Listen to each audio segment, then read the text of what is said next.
And what's going on, everybody? Thanks for tuning in. I'm Zach Davis. Appreciate you joining me today. Let's talk about Gary DeMar and Kim Burgess, 1 Corinthians 15 overview podcast. But before we do, let's go over some housekeeping. Number one, I want to say thanks to everybody for praying for my family. My grandpa passed, and we will be having his funeral on Saturday, the 8th. That is. So I'll be helping to preach that and appreciate your prayers in it. And want to say thanks to everybody for all your texts and your messages and comment section and just all of it. That's cool. It's awesome. Thanks. Secondly, reminder, tomorrow morning I'll do the drawing for the Hebrews giveaway. This is John Owen's Hebrews series. So I'm giving away a 7-volume set. It's brand new. It's just going to sit around in storage if I don't. So you can enter for a chance to win by becoming a member on YouTube or Patreon of $25 or more. Okay, let's get to it. First off, on the Kim and Gary stuff, there are people who are angry, I think, because Gary specifically, but Gary and Kim aren't exactly where they are. And I hear things like the money and they can't give up the post-millennialism and some of this other stuff. And maybe that's true. I'm not close to them. I talked to Gary on the phone today, but we're not close.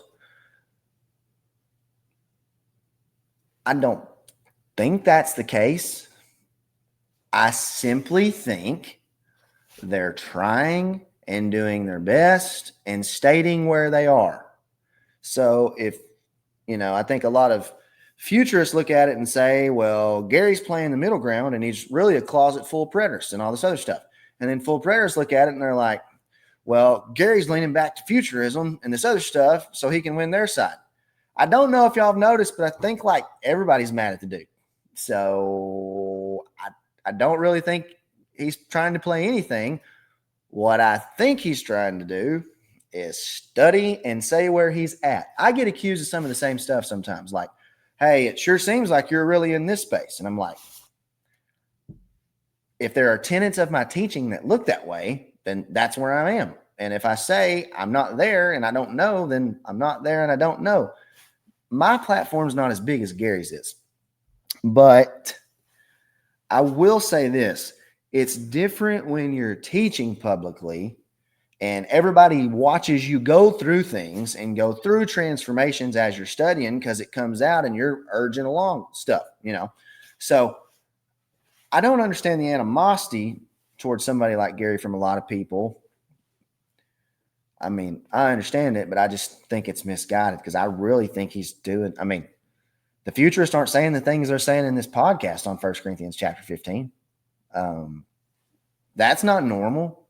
That's enough to get them ostracized from this side of the crowd. And, I'll say this, I disagree with things that were said in that podcast.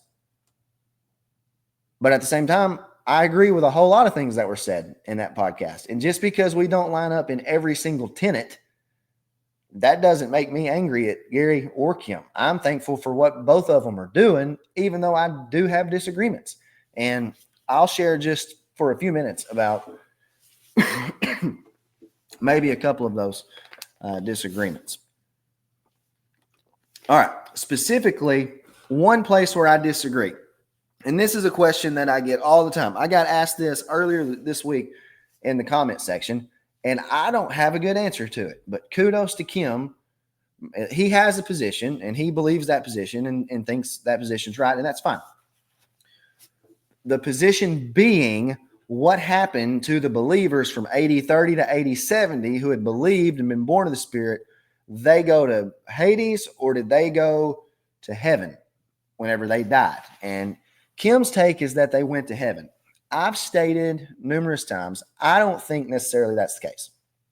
And the reason that I don't think that's the case, I don't think they went to heaven until 87. I don't think those who died went to heaven until 80-70, whether they were dead pre-AD 30 or died post-AD 30 before 80-70. Here's why. Because perfection doesn't come until the second coming of Jesus. Immortality doesn't come until the second coming of Jesus at the last trumpet. I want to make an important note here. Kim stated that he believed in that podcast that the dead did not go to heaven until 80-70. The dead in Christ would rise. There's your 80-70 last trumpet. He said that the believers before that did go to heaven. Maybe that's right. I just don't think so. Here's why. I think that Kim, and he would obviously disagree. I'm sure he has an answer to this. Kim, if you watch this, which I hope you do, this, I don't mean this in any derogatory way. Maybe we can come on, we can have a conversation about this in some way or another. That way I can hear your position. Maybe you can push back on what I'm saying. We can kind of do that. I would like to hear Kim's answer to what happened to the living saints in 80-70. Specifically, how were they changed? The living saints. How were the living saints changed in 80-70? Because 1 Corinthians 15 says, we shall not all sleep, we shall all be changed in the moment, in the twinkling of an eye. Now, here's where I kind of sever in a fulfillment aspect, really from Gary and Kim on this idea. And it gets into the IBV, CBV viewpoints, and one being individual body at death, the other being corporate body at death. Yes, I agree. The corporate's made up of individuals. However, I think this comes down to the idea of glorification. Let me explain. I do not believe that glorification occurs whenever someone post 80-70 physically dies. I believe that glorification occurred for the believers who were alive at the second coming. I believe that they were changed covenantally and put on Christ. Okay? Now, remember 2 Corinthians chapter 5. In 2 Corinthians chapter 5, Paul says, we do not desire to be unclothed. Okay? They were clothed in the garment of old covenant glory. We do not desire to be unclothed. We don't want to be found naked and in shame, but we desire to be further clothed. Okay, what clothing is that? Well, it's elsewhere in Paul's epistles. He repeatedly said, put on Christ, put on Christ. Most people read the put on Christ language as a traditional doctrine of practical sanctification. And my view of sanctification is different than some practical sanctification.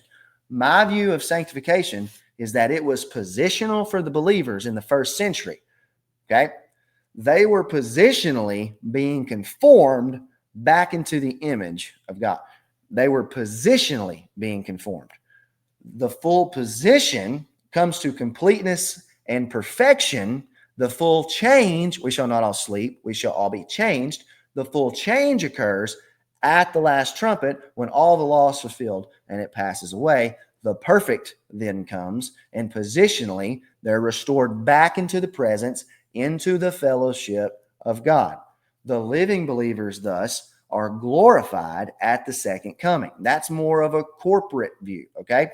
An individual view would say that the believer would receive glorification upon his physical death. So Kim would have a category to say that when the believer who believed in 80-45, when he died, he would go to heaven then and be with the Lord. Thus, he would be glorified post-physical death. I hope that made sense to everybody.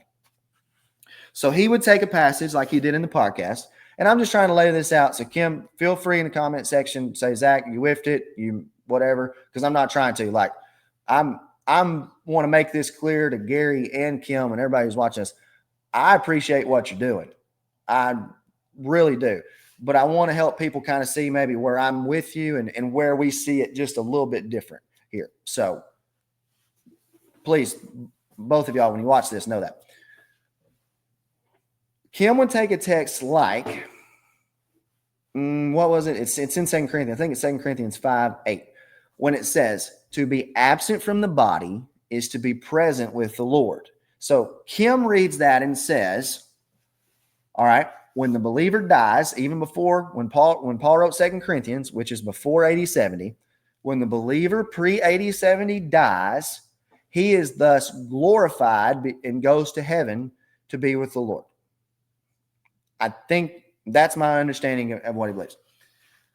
I think that is not Paul's intent in his use of body, to be absent from the body. I think his body reference there is a corporate reference back to Adam.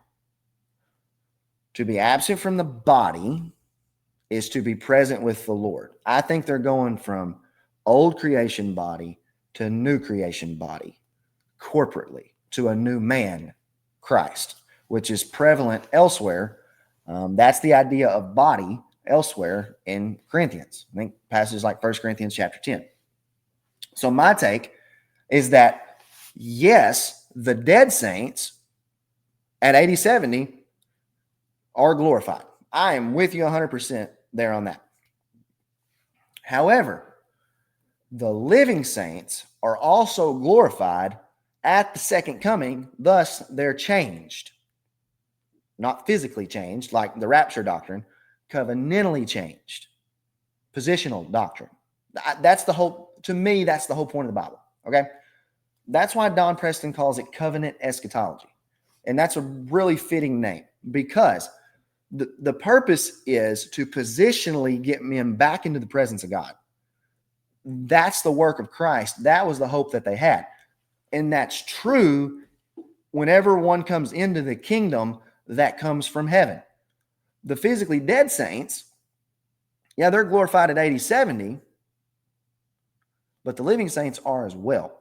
And that's how the living saints were changed. So that's kind of a IBV, CBV difference that I would have. I'm assuming Gary would be with Kim on that.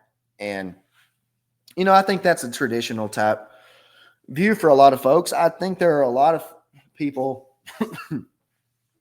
especially who maybe don't see things, some language as covenantal or corporate as maybe I do. And I could be wrong. So I could be, but that's where I'm at on that. So I know elsewhere in that podcast, Kim was talking about flesh and blood. And he said that flesh and blood could not inherit the kingdom. And the way I understood Kim to take that, Kim, again, correct me if I'm wrong. The way I understood him to take that flesh and blood could not inherit the kingdom was that they would inherit it when they died, not in this flesh and blood in heaven. And I would take language like that as covenantal as well, because I think flesh and blood there is a reference back to the old covenant. Paul uses that elsewhere, like in Romans 7, 8, that area, 7, 8, 9, somewhere in there. I know in 8 for sure. He tells them, he says that they are no longer in the flesh. And when he's writing to the Romans, that's in Romans 7 and 8. You're no longer in the flesh. You once were in the flesh. Well, they were still in physical bodies, but they weren't connected back to that covenantal system. I see flesh and blood saying, well, flesh and blood, the old covenant, can't inherit. That's the same thing as Jesus saying things like, you can't put the new cloth into the old garment. You can't put the new wine in the old wineskins. They don't fit. Flesh and blood can't inherit. That's how I got it. Okay. I'm going to end that there. The drawing is tomorrow morning, so you still got time. If you want to enter it, like and subscribe, share with your friends. God bless. We'll see you soon.